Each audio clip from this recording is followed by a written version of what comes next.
Assalamu Walaikum. Hello friends, how are you? Welcome back to my another video. In this video, I am going to show you how to create a 3D oval in PowerPoint. Let's get started.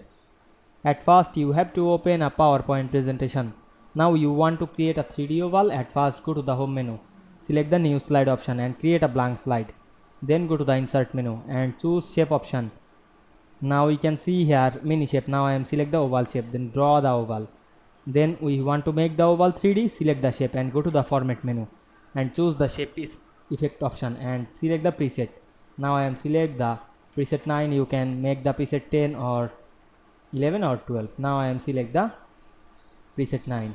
Now we can see we make a 3D oval shape very easily. I hope you enjoyed the video. Please like, comment, share and subscribe my channel.